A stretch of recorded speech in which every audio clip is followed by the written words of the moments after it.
धन्यवाद अध्यक्ष महोदय।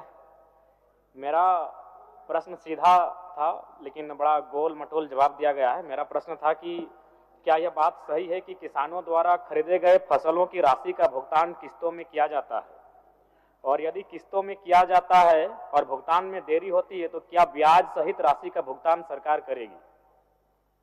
चलिए माननीय मंत्री जी। सर एक बार फिर से सर बता दीजिए। हाँ मंत्री महोदय, मेरा प्रश्न ये है कि जो निर्धारित जयराम जी बट हम बता देते हैं, किसान को जो आप समर्थन मूल्य देते हैं, समर्थन मूल्य का जो पैसा है अगर देर से अगर विलंब से अगर भुगतान होता है क्या उसमें इंटरेस्ट आप देंगे? यही ना? ठीक है, बोलिए अध्यक्ष महोदय। जी बोलिए। सर निश्चित तौर पर महोदय अगर कहीं लगेगा कि हम लोग क्योंकि किसानों का अगर हक हम लोग मार रहे हैं तो निश्चित तौर पर इंटरेस्ट देंगे महोदय, ऐसी कोई बात नहीं है। मैं कहना चाहता हूँ महोदय जो प्रश्न इन्होंने किया है कि किसानों का प्रथम फेज में जो हम लोग चावल धान लेते हैं महोदय, जब करे लेते हैं तो 50% हम लोग देते हैं ऑन द स्पॉट और 50% हम लोग बाद में देते हैं। इसका कारण है महोदय कि अगर हम एक टाइम अगर हम पेमेंट कर देंगे तो बिचौलिए लोग हावी हो जाएंगे, किसान को उसका सही लाभ नहीं मिलेगा महोदय। इसको देखते हुए हम लोगों ने निर्णय लिया है कि पहले हम किसानों को 50% देंगे, उसके बाद महोदय जब धान हमारे जाएगा तो मिल में जाएगा, वहां से जब साफ चावल आएगा महोदय उसके बाद 50% हम लोग दे देंगे महोदय। तो सरकार अच्छा काम करना चाहती है महोदय, हमारी सरकार किसानों की सरकार है महोदय, मुख्यमंत्री जी का सोच यही है महोदय। और जयराम जी।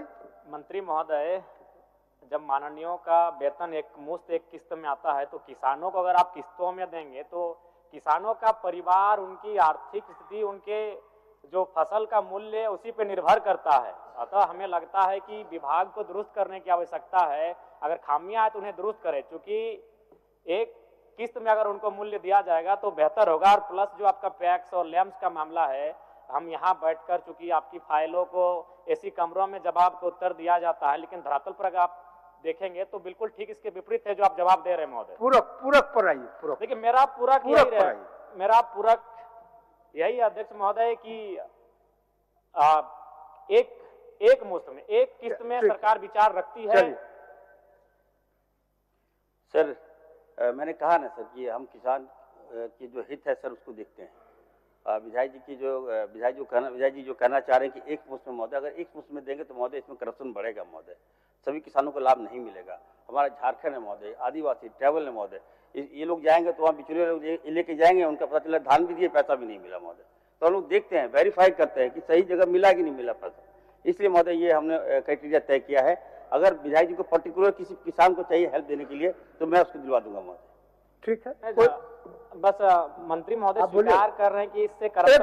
एक मिनट आपका माननीय मुख्यमंत्री जी इच्छा व्यक्त किए हैं संतुष्ट करने के लिए। माननीय जयराम मातो जी का जो सवाल है, सवाल बहुत स्पष्ट है, थोड़ा शायद मंत्री जी इसको क्लियर नहीं कर पा रहे हैं।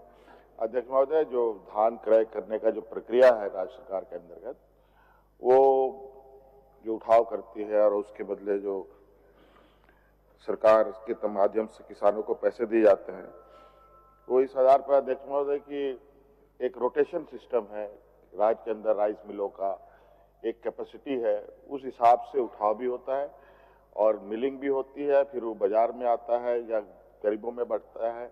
उसके बाद ये एक कंटिन्यूअस प्रोसेस है। जगह नहीं होने की वजह से उठाव भी कभी देरी से होती है और राइस नहीं बनने की वजह से मिल में ये प्रोसेस कंप्लीट नहीं होने से उनको पैसे भी नहीं मिलते हैं। तो ये कंटिन्यूअस प्रोसेस है और ये चलता रहता है। हाँ, ये बात है कभी कभी किसी वर्ष किसी में अधिक समय लग जाता है, किसी जिले में किसी में समय पर मिल जाता है, तो ये फेज वाइज ही चलता है अध्यक्ष महोदय। हाँ, ये बात जरूरी है, ये फेज वाइज को खत्म करने की दिशा में राइस मिल की संख्याएं बढ़ाई जा रही है और जितना अधिक राइस मिल यहाँ लगेगा अध्यक्ष महोदय, उतना तेजी से उठाव भी होगा और समय पर लोगों को पैसे भी मिल जाएंगे। चलिए माननीय सदस्य हेमलाल मुर्मू जी।